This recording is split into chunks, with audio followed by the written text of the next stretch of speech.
Hello friends, मैं हूं आपका होस्ट अमित कुमार। स्वागत करता हूं आपके अपने चैनल एग्जाम प्रिपरेशन विद एके की एक और नई वीडियो में, जहां हम सीखेंगे कॉन्टिनेंट्स के बारे में, महाद्वीपों के बारे में।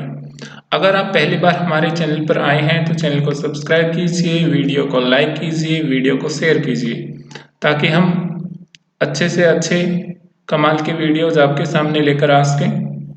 बहुत से कॉम्पिटिटिव एग्जाम्स में और एनसीईआरटी एग्जाम्स में भी महाद्वीपों से रिलेटेड बहुत सारे क्वेश्चन कवर किए जाते हैं। महाद्वीपों से रिलेटेड मुख्य तथ्य क्या हैं जो हमारे लिए जानना बहुत जरूरी है, उनके बारे में आज हम अपनी इस वीडियो में जानेंगे। तो चलिए शुरू करते हैं।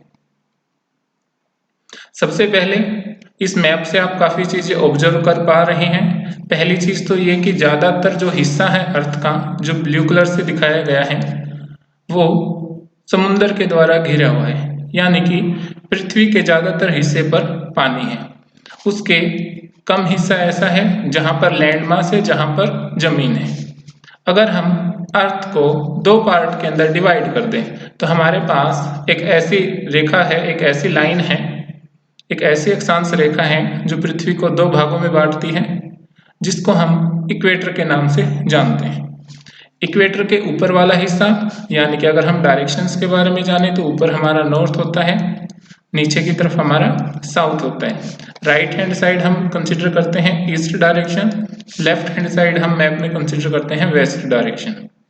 तो हमारा जो नॉर्थन हेमिस्फीयर है, यानी पृथ्वी का वो आधा भाग जो ऊपर की तरफ या नॉर्थ की तरफ है, तो उसमें आप देखेंगे कि जो लैंडमास का टोटल प्रोपोजिशन है, लैंडमास का जो रेशियो है, वो नीचे वाले हिस्से के बजाय ज़्यादा है। यानी कॉन्टिनेंट्स का या महाद्वीपों का ज़्यादातर हिस्सा उत्तरी गोलार्ध में नॉर्दर्न हेमिस्फीयर के अंदर लाई करता है।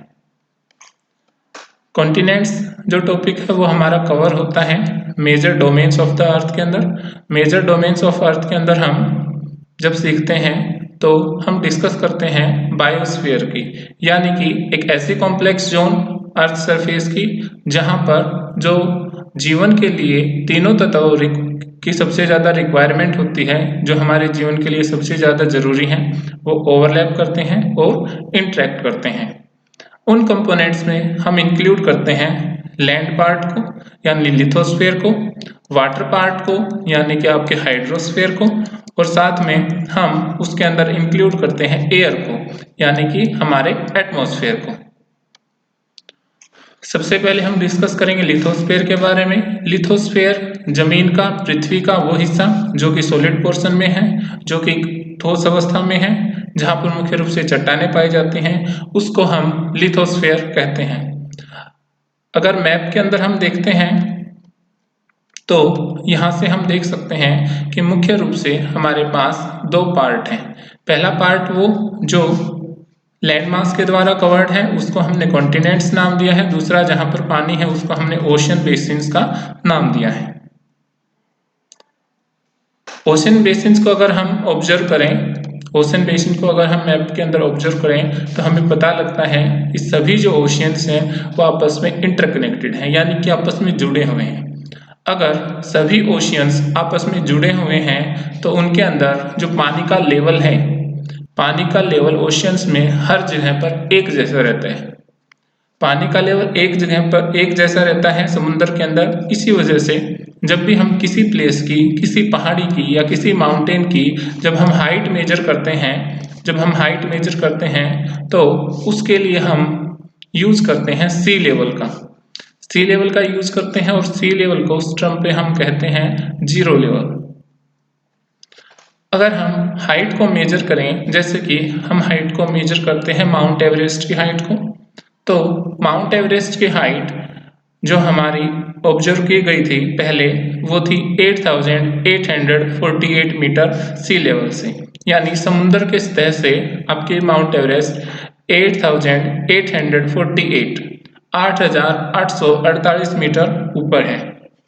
पृथ्वी का सबसे गहरा हिस्सा अगर देखें तो वो है हमारा मरियाना ट्रेंच, जो कि पैसिफिक ओशियन के अंदर, प्रशांत महासागर के अंदर पाया जाता है।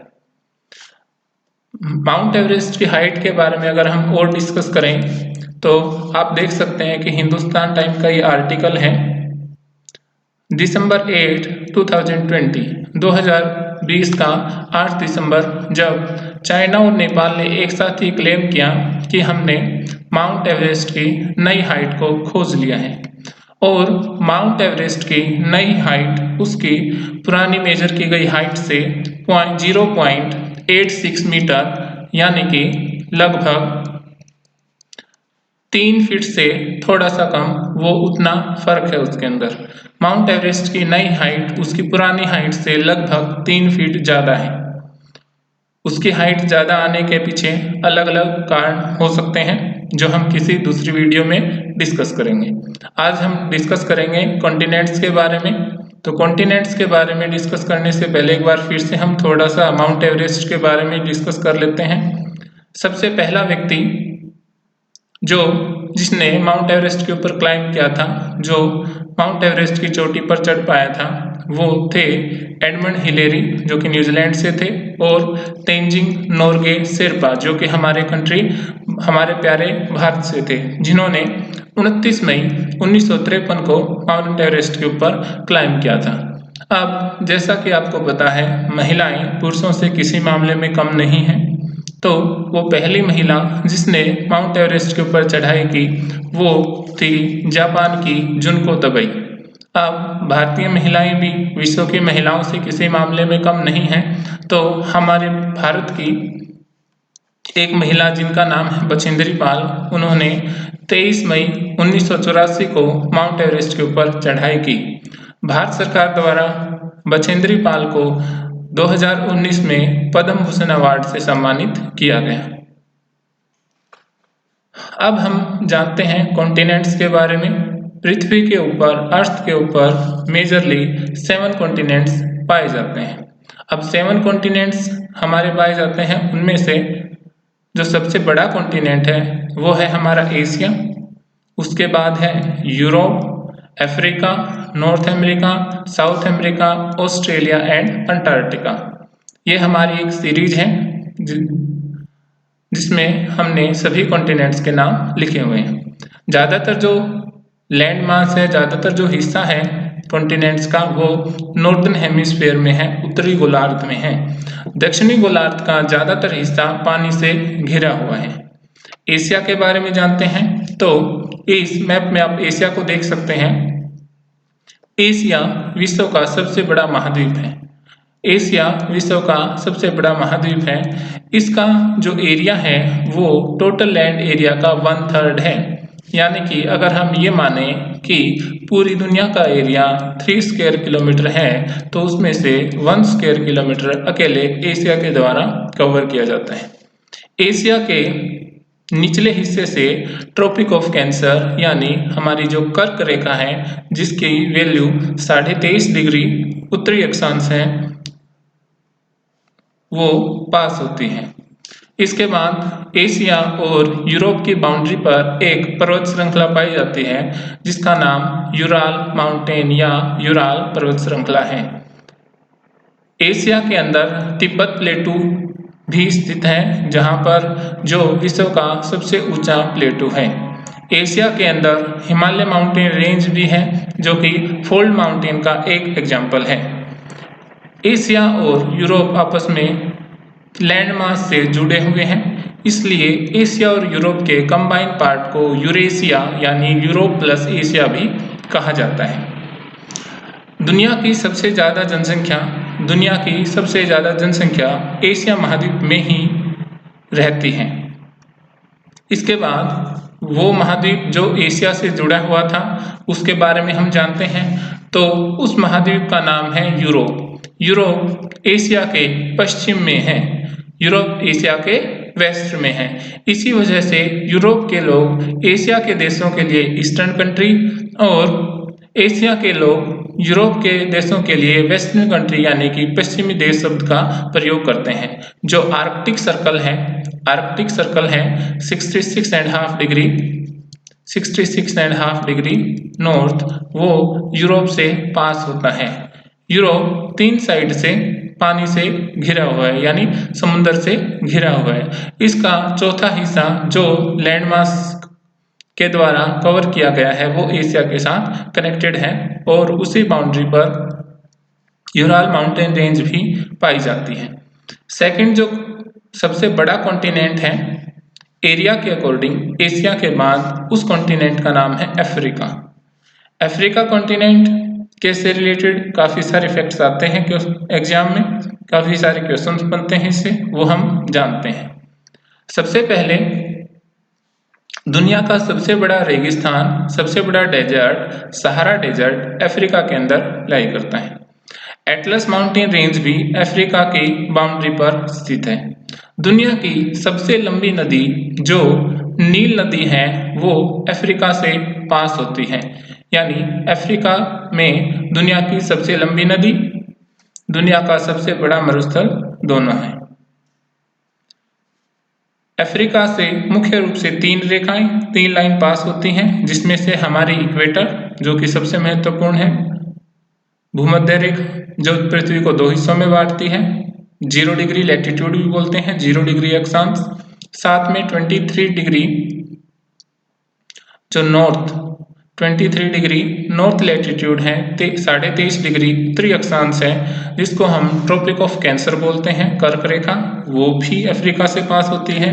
और तीसरी जो ट्रॉपिक ऑफ कैप्रिकॉर्न है, यानी कि मकर रेखा, 23.5 डिग्री 23.5 डिग्री साउथ लैटिट्यूड दक्षिणी अक्षांश, वो भी अफ्रीका से ही पास होती हैं। तो अफ्रीका से रिलेटेड हम अगर बेसिक क्वेश्चन देखें तो यहाँ पर 4 क्वेश्चन आपके सामने जनरली आते हैं। पहला क्वेश्चन, दुनिया का दूसरा सबसे बड़ा महाद्वीप कौन सा है? तो आपका अफ्रीका है।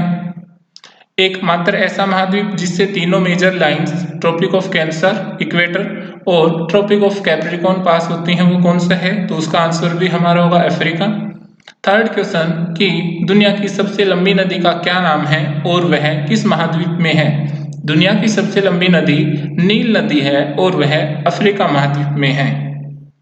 फोर्थ क्वेश्चन, दुनिया के सबसे बड़े मरुस्थल का क्या नाम है?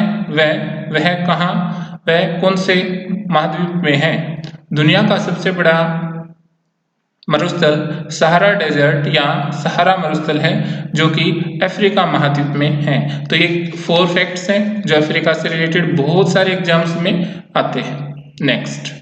नेक्स्ट हम देखते हैं नॉर्थ अमेरिका के बारे में। तो नॉर्थ अमेरिका, जैसा कि आपको नाम से ही स्पष्ट है कि अर्थ को अगर हम इक्वेटर से 2 पार्ट के अंदर डिवाइड करते हैं, ऊपर वाले हिस्सों को अगर हम नॉर्थ हेमिस्फीयर बोलते हैं और नीचे वाले हिस्से को हम साउदर्न हेमिस्फीयर बोलते हैं, उस समय जो आपका नॉर्थ अमेरिका है वो ऊपर वाले हिस्से में, यानी कि नॉर्दर्न हेमिस्फीयर के अंदर लाई करता है। एरिया के अकॉर्डिंग अगर हम देखें तो यह कॉन्टिनेंट, यह महाद्वीप तीसरा सबसे बड़ा कॉन्टिनेंट है। सबसे बड़ा कॉन्टिनेंट आपका एशिया, उसके बाद अफ्रीका और बच्चों तीसरा सबसे बड़ा कॉन्टिनेंट है हमारा northern America. Northern America south America से एक पतली सी स्ट्रिप के द्वारा, जो कि भूमि का एक हिस्सा है, उससे जुड़ा हुआ है, उसको बोलते हैं isthmus of Panama. Isthmus of Panama. अगर हम नॉर्थ अमेरिका के बारे में और देखें तो यह 3 साइड से ओशियंस के द्वारा, समुद्र के द्वारा घिरा हुआ है। अगर हम इस मैप के अंदर देखते हैं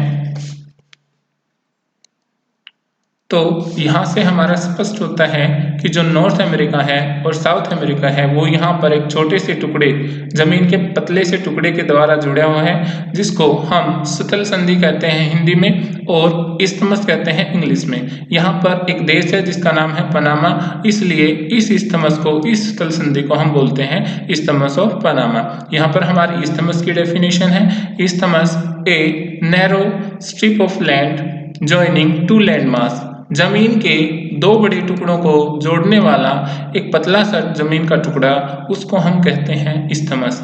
लेकिन वहीं अगर जमीन के 2 बड़े टुकड़े या 2 देश आपस में किसी वाटर बॉडी के द्वारा अगर कनेक्टेड हैं, उसको हम बोलते हैं स्ट्रेट, यानी जल संधि।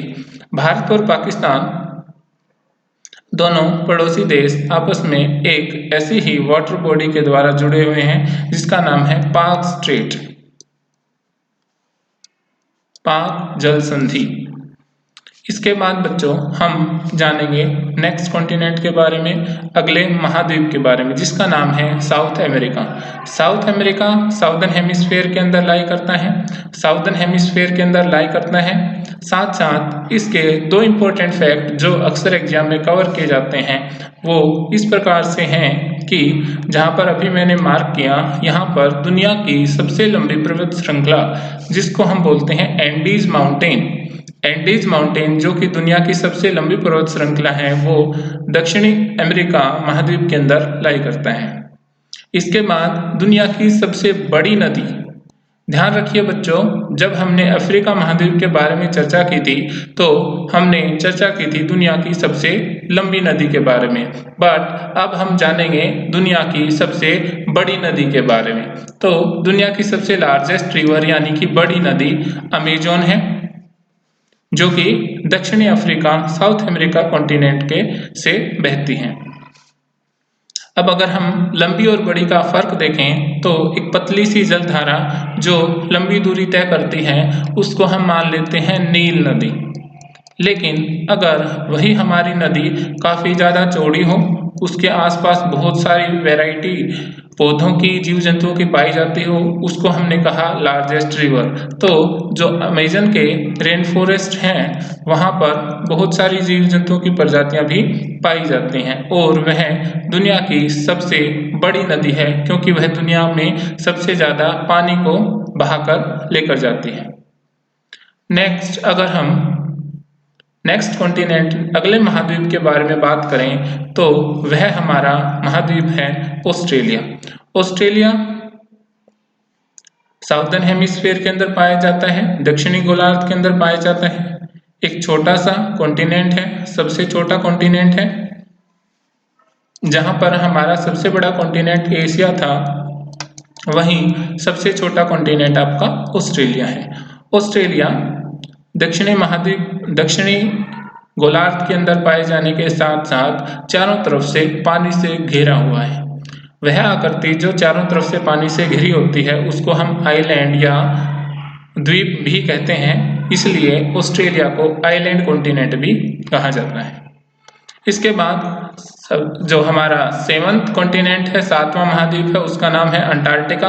अंटार्कटिका साउदर्न हेमिस्फीयर के अंदर लाई करता है और बेसिकली ये कवर करता है साउथ पोल के ज़्यादातर हिस्से को। साउथ पोलर रीजन के अंदर लाई होने की वजह से ये लगभग पूरे साल बर्फ के द्वारा घिरा रहता है।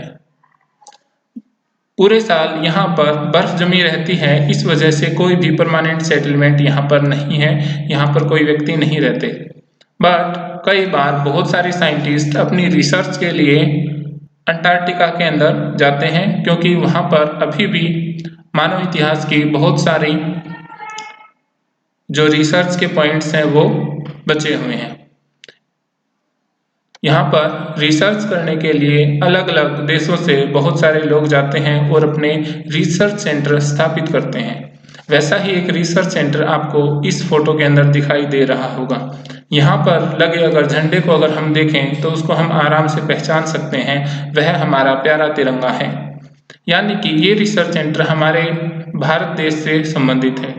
और बच्चों इस रिसर्च सेंटर का नाम है मैत्री। यानी एग्जाम में ये क्वेश्चन आता है अगर कॉन्टिनेंट से रिलेटेड कि मैत्री क्या है, तो मैत्री वो रिसर्च सेंटर है जो कि अंटार्कटिका में है और जिसकी स्थापना भारत के द्वारा की गई है। इसके अलावा एक और रिसर्च सेंटर था जिसका नाम था दक्षिणी गंगोत्री। दक्षिणी गंगोत्री बर्फ के तूफान के अंदर दब गया था, इस वजह से हमने दूसरे रिसर्च सेंटर मैत्री की स्थापना करनी पड़ी। Okay students, thanks for watching the video. अगर आपको ये वीडियो अच्छा लगा है तो वीडियो को लाइक कीजिए, चैनल को सब्सक्राइब कीजिए ताकि हम मोटिवेट हो सकें आपके सामने अच्छे से अच्छे वीडियो, अच्छे से अच्छे फैक्ट्स, अच्छे से अच्छी नॉलेज लेकर आने में। मैं एक बार फिर से आप सभी को धन्यवाद देता हूं और वीडियो को लाइक करने की गुजारिश करता हूं। Thank you so much.